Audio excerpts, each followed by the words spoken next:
ابو طلحہ رضی اللہ عنہ نبی کریم صلی اللہ علیہ وسلم سے روایت کرتے ہیں، آپ صلی اللہ علیہ وسلم نے فرمایا، اس گھر میں فرشتے داخل نہیں ہوتے جس میں کتا اور تصویر ہو، یعنی تصویریں سامنے لٹکائی ہوئی ہوں۔ علماء کہتے ہیں کہ فرشتوں کا تصویر والے گھر میں داخل ہونے سے رک جانے کا سبب یہ ہے کہ یہ ایک حد سے بڑی ہوئی نافرمانی ہے اور اس میں اللہ تعالیٰ کی تخلیق کی مشابہت بھی ہے، یہ امام نووی نے کہا ہے، اور بعض تصاویر ان تصاویر کے مشابہ ہوتی ہیں جن کی اللہ تعالیٰ کے سوا عبادت کی جاتی ہے، ٹھیک ہے، یعنی بعض بتوں کی تصویریں ہوتی ہیں یا بعض تصویریں اس طرح کی دیویوں کی یا دیوتاؤں کی طرح کی ہوتی ہیں جن کی عبادت کی جاتی ہے، لوگ ان کو پوجتے ہیں، تو اس وجہ سے پھر ایسی تصویریں رکھنے کی تو اور بھی زیادہ شدید ممانعت ہے، اور باقی تصویریں اس سے مشابہ ہوتی ہیں، یعنی تصویر سے مشابہ ہے تو ہمارے دین میں اس سے منع کیا گیا ہے کہ اس کو ڈیکوریشن کے طور پر استعمال کیا جائے۔ اسی طرح کتے سے روکنے کی وجہ تو امام نووی کہتے ہیں، اور اس گھر میں فرشتوں کے داخل ہونے سے رک جانا جس میں کتا موجود ہو، وہ اس لیے ہوتا ہے کیونکہ کتا بکثرت نجاست کھاتا ہے، اور بعض کتوں کو شیطان بھی کہا جاتا ہے، جیسا کہ حدیث میں آتا ہے، اور فرشتے شیطانوں کے اپوزٹ ہوتے ہیں، تو جہاں شیطان ہو وہاں فرشتے جو ہیں وہ نہیں آنا چاہتے، اور اس لیے بھی کہ کتے کی بدبو بہت زیادہ گندی ہوتی ہے، تو گندی بدبو کی جگہ پر جیسے آپ کو معلوم ہے کہ مسجد میں لہسن پیاز وغیرہ کھا کے آنے سے منع کیا گیا ہے کیونکہ فرشتے جو ہیں ان کو اذیت ہوتی ہے، معلوم ہے نا یہ حدیث سب کو، ٹھیک، فرشتوں کو اذیت ہوتی۔ اسی طرح ایسے کپڑے پہن کے آ جانا، اور ماشاءاللہ آپ سب لوگ مسجد میں بیٹھتے ہیں تو آپ لوگ بھی اس بات کا بہت خیال رکھیں کہ اگر آپ کو 2-3 دن ہو گئے نہائے بھی اور کپڑوں سے اسمیل آ رہی ہے تو اس حالت میں پھر یہاں نہ آئے، کیونکہ فرشتے جو ہیں ان کو اذیت پہنچتی، علم کی مجلسوں کو بھی فرشتے ڈھانپتے ہیں تو پھر وہ پرے ہوتے ہیں۔ اور اپنی ذاتی زندگی میں بھی خصوصاً خواتین جب پیریڈز وغیرہ ہوتے ہیں تو کپڑوں کی پرواہ نہیں کرتی ہیں، اپنی صفائی کا لحاظ نہیں رکھتی ہیں، اپنے انڈر آرمز یا انڈر لیگز بالوں کی صفائی وقت پر نہیں کرتی، جس کی وجہ سے پسینہ ساتھ شامل ہو جاتا ہے اور وہ گندی اسمیل آنے لگتی ہے انسان سے۔ تو ان چیزوں سے فرشتے جو ہیں وہ اذیت محسوس کرتے ہیں، تو کتے کی بھی جو نجاست ہے یا کتے کی بھی جو نیچر ہے اس کے اندر گندگی ہوتی ہے، اور فرشتے بری بدبو کو ناپسند کرتے ہیں، اس لیے بھی گھر کے اندر کتا رکھنا منع ہے۔ تو یہ ایک طرح سے سزا ہے کہ جس گھر کے اندر کتا ہوگا وہاں رحمت کے فرشتے داخل ہونے سے رک جائیں گے، اور ایسا شخص فرشتوں کے اس گھر میں داخل ہونے، فرشتوں کی دعاؤں اور فرشتوں کے اس کے لیے استغفار کرنے سے محروم ہو جاتا ہے، فرشتوں کی دعاؤں سے محروم ہو جاتا ہے، اور پھر فرشتے اس گھر کو بابرکت نہیں بناتے، یعنی فرشتوں کی وجہ سے گھر میں ایک برکت ہوتی ہے تو وہ گھر برکت سے محروم ہو جاتا ہے۔ اور جب فرشتے اس گھر میں داخل نہیں ہوتے تو وہ اس گھر سے شیاطین کی تکالیف کو بھی دور نہیں کرتے، پھر شیطان حاوی ہو جاتے ہیں، پھر شیطانوں کے اٹیک ہوتے ہیں اور طرح طرح کی بیماریاں بھی پیدا کرتے ہیں، ڈپریشن پیدا کرتے ہیں، اور جیسے جنات کے حملے ہوتے ہیں، گھر میں لڑائیاں جھگڑے فساد، آپس میں ہسبینڈ وائف کی نہیں بنتی، بچوں کے ساتھ نہیں بنتی، گھر میں ایک مستقل بے چینی ہے۔ تو اس کے پیچھے ایک ریزن یہ بھی ہو سکتی ہے کہ آپ کے گھر میں فرشتوں کی آمد و رفت منع ہے کسی بھی ایسی وجہ سے جس کا یہاں ذکر کیا گیا۔ ہاں یاد رکھیے، جہاں تک ان فرشتوں کا تعلق ہے جو اپنی ڈیوٹی پر ہوتے ہیں، جو رحمت کے فرشتے نہیں، دوسری آن ڈیوٹی فرشتے جیسے کرامن کاتبین ہیں، وہ موجود ہوتے ہیں، لیکن ظاہر ہے کہ وہ بھی خوش تو نہیں ہوتے ہوں گے نا۔ یعنی آپ دیکھیے، ہم نے اگر اسمیل والا لباس پہنا ہوا ہے، گندا لباس پہنا ہوا ہے، تو جو ہمارے کندھوں پہ فرشتے ہیں ان کو کتنی تکلیف ہوگی۔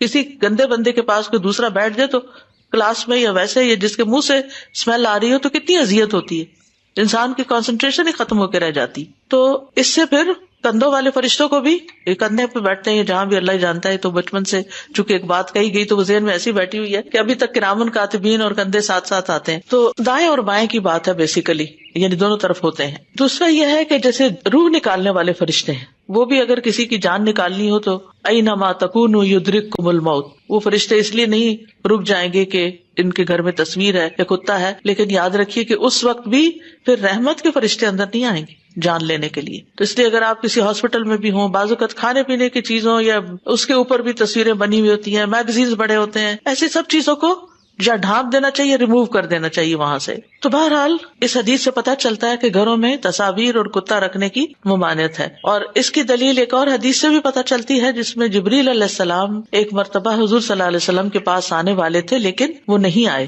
سنن نبی داؤد کی روایت ہے، ابو ہریرہ کہتے ہیں کہ رسول اللہ صلی اللہ علیہ وسلم نے فرمایا، جبرائیل علیہ السلام میرے پاس آئے اور مجھے کہا، میں گزشتہ رات آپ کے ہاں آیا تھا، مگر اندر آنے سے میرے لیے یہ امر مانے تھا کہ آپ کے گھر کے دروازے پر تصویریں تھیں اور گھر میں تصویروں والا پردہ تھا اور گھر میں کتا بھی تھا، چنانچہ آپ گھر میں تصویر کے متعلق حکم دیجئے کہ اس کا سر کاٹ دیا جائے، یعنی اگر کوئی چیز ایسی ہے بھی تو آنکھوں اور اس کے منہ کے اوپر یعنی کہ کچھ مل دیا جائے۔ بعض اوقات مجبوری ہوتی ہے نا کہ کوئی ایسا کپڑا ہوتا ہے یا کوئی چیز ہوتی ہے جو لٹکی بھی ہے، یا آپ نے پہلے سے کوئی بہت زبردست پینٹنگ خریدی ہوئی ہے اور بہت قیمتی بھی ہے، آپ اس کو پھینک بھی نہیں سکتے، کسی کو بھی نہیں دے سکتے، تو پھر آپ کیا کریں کہ جہاں تصویر ہے بس اس تصویر کے چہرے کو کاٹ دیں، یعنی کاٹنے سے مراد ہی کے اوپر کچھ پھیر دیں. تو کہا کہ اس کا سر کاٹ دیا جائے اور درخت کی مانند ہو جائے، اور پردے کے متعلق حکم فرمائے کہ اسے کاٹ کر 2 تکیے بنائے جائیں جو پھینکے جائیں اور پاؤں سے روندے جائیں، یعنی لٹکائی نہ جائے تصویر، بلکہ اگر اس کی بے ادبی ہو رہی ہے تو پھر بھی خیر ہے. یعنی جیسے بچوں کا وہ بیڈنگ وغیرہ جو ہوتی ہے تو اس کے اوپر پیشاب بھی کر دیتے ہیں، یا ویسے بھی وہ نیچے آ رہے ہیں، پھر بھی احتیاط یہی ہے کہ اس میں ایسے کارٹونز اور پکچرز نہ ہوں. بچوں کو نیچر سے، جیسے سینریز وغیرہ ہیں، پھول ہیں اور درخت ہیں، ایسی چیزوں سے زیادہ مانوس کرے. اور کتے کے متعلق فرمائیے کہ اسے نکال باہر کیا جائے، چنانچہ رسول اللہ صلی اللہ علیہ وسلم نے ایسا ہی کیا. صحیح مسلم کی روایت میں آتا ہے جبریل علیہ السلام نے رسول اللہ صلی اللہ علیہ وسلم سے وعدہ کیا کہ وہ ایک خاص گھڑی میں ان کے پاس آئیں گے. چنانچہ وہ گھڑی آ گئی، لیکن جبریل علیہ السلام نہ آئے. اس وقت آپ کے ہاتھ میں ایک عصا تھا، آپ نے اسے اپنے ہاتھ سے نیچے پھینکا اور فرمایا نہ اللہ اپنے وعدے کی خلاف ورزی کرتا ہے، نہ اس کے رسول یعنی فرشتے خلاف ورزی کرتے ہیں. پھر آپ نے دھیان دیا تو آپ کی چارپائی کے نیچے کتے کا ایک پلہ تھا. تو آپ نے فرمایا اے عائشہ یہ کتا یہاں کب گھسا؟ تو انہوں نے کہا اللہ کی قسم مجھے بالکل پتہ نہیں چلا. چنانچہ آپ نے حکم دیا تو اس پلے کو نکال دیا گیا. پھر جبریل علیہ السلام تشریف لے آئے تو رسول اللہ صلی اللہ علیہ وسلم نے فرمایا آپ نے میرے ساتھ وعدہ کیا تھا، میں آپ کی خاطر بیٹھا رہا لیکن آپ نہیں آئے. تو انہوں نے کہا آپ کے گھر میں جو کتا تھا مجھے اس نے روک لیا، بے شک ہم ایسے گھر میں داخل نہیں ہوتے جس میں کتا ہو، نہ اس گھر میں داخل ہوتے ہیں جہاں تصویر ہو. اور جہاں تک کتا رکھنے کا تعلق ہے تو صرف یہ نہیں کہ فرشتے نہیں آتے بلکہ اور نقصان بھی ہیں. کتا رکھنے سے نیکیوں کے 2 قرات کم ہو جاتے ہیں. حدیث میں آتا ہے، صحیح مسلم کی روایت ہے، جس گھر والوں نے جانوروں کی حفاظت یا شکاری کتے کے علاوہ، یہ 2 الاؤڈ ہیں، گھر کی حفاظت جیسے باہر گیٹ کے پاس ہے، آؤٹ سائڈ ہے، اور شکاری کتا جس سے شکار کیا جاتا ہے، وہ تو قرآن میں اس کے بارے میں آتا ہے کہ اس کا پکڑا ہوا شکار بھی حلال ہے، یعنی اس کے اپنے ایک کام کی وجہ سے. یعنی اللہ تعالیٰ نے کتوں کو بیکار نہیں پیدا کیا، ان سے بہت سے کام لیے جاتے ہیں. اگر آپ گننے لگے تو کئی ان کے فائدے بھی ہیں، لیکن کتے اس کام کے لیے نہیں کہ آپ گھر میں ان سے کھیلنا شروع کر دیں یا پالنا شروع کر دیں. وہ جن کاموں کے لیے اللہ نے بنائے ہیں وہی کام ان سے لیے جائیں. فرمایا جس گھر والوں نے جانوروں کی حفاظت یا شکاری کتے کے علاوہ کتا رکھا تو ان کے عمل سے ہر دن 2 قرات کم ہوتا ہے، 2 پہاڑوں کے برابر نیکیاں مائنس ہو جاتی ہیں. تو شکار یا کھیتی باڑی کی حفاظت یا گھر کی حفاظت کے لیے باہر کی طرف کتا رکھنے کی اجازت ہے، اسے گھر سے باہر باندھا جائے. اور اسی طرح یعنی کہ کالا کتا جو ہے وہ خاص طور پر شیطان ہوتا ہے تو اس کو اوائڈ کیا جائے. پردے پہ تصویر نہ ہو، پردے سے گدے سی لیے جائیں کیونکہ گدا نیچے بچھانے کے کام آتا ہے اور پھر اس کے اوپر کپڑا مزید بھی بچھ جاتا ہے تو وہ کور ہو جاتا ہے. تو جو چیز کور ہو جائے، اخبار، رسالے، کتابیں، کئی چیزیں ہیں. لیکن مجھے یہ سمجھ نہیں آتی کہ ہم فون کے ڈسپلے پر کیوں تصویر لگاتے ہیں بچوں کی یا کسی کی. اس سے کیا نقصان ہوتا ہے کہ بعض اوقات رات کو آپ کا الارم بجتا ہے تو ساتھ فرشتوں کے حاضر ہونے کے وقت آپ کی تصویر سامنے آ جاتی ہے. یا پھر افسوس سے کہنا پڑتا ہے کہ بعض قراءات اتنی مؤثر ہوتی ہیں لیکن اگر آپ یوٹیوب پر ان کو پلے کریں تو اوپر ان کی تصویر آ رہی ہوتی ہے. تو میں تو پھر کبھی ٹیشو پیپر اوپر رکھ دیتی ہوں فون کے یا کچھ کہ کم از کم اگر تلاوت لگی ہوئی اور میں اس کو سن رہی ہوں تو فرشتے تو حاضر ہوں.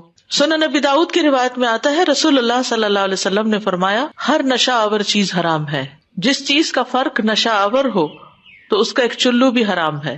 فرق یعنی بڑی کوانٹٹی تو اس کا چھوٹا حصہ بھی. 3 سا وزن جس میں آتا ہے وہ فرق کہلاتا ہے.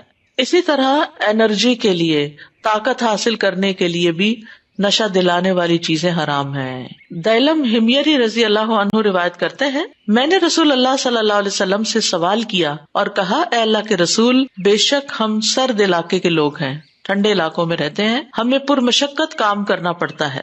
ہم اس گندم سے ایک مشروب بناتے ہیں جس سے اپنے کام میں طاقت حاصل کرتے ہیں اور اپنے علاقے کی سردی کا دفاع کرتے ہیں. آپ نے فرمایا کیا یہ مشروب نشہ دیتا ہے؟ میں نے کہا جی ہاں. آپ نے فرمایا تو اس سے بچو. میں نے عرض کیا کہ لوگ تو اسے نہیں چھوڑیں گے. آپ نے فرمایا اگر وہ نہ چھوڑے تو اس پر ان سے قتال کرو. یعنی پھر ظاہر ہے کہ یہ اللہ کے دین کے خلاف بات جاتی ہے. پھر اسی طرح یہ کہ شراب کی کئی قسمیں ہوتی ہیں تو ہر قسم جس میں نشہ ہو وہ حرام ہے. عمر رضی اللہ عنہ کہتے ہیں کہ جب شراب کی حرمت نازل ہوئی تو اس وقت یہ 5 چیزوں سے تیار ہوتی تھی: انگور، کھجور، شہد، گندم اور جو سے. اور شراب یعنی خمر سے مراد ہر وہ چیز ہے جو عقل پہ پردہ ڈال دے، عقل کو چھیڑ دے. اسی طرح شراب سے سرکہ بنانے کی حرمت ہے، یعنی سرکہ ویسے اپنے طریقے سے بنایا جائے لیکن شراب سے نہیں.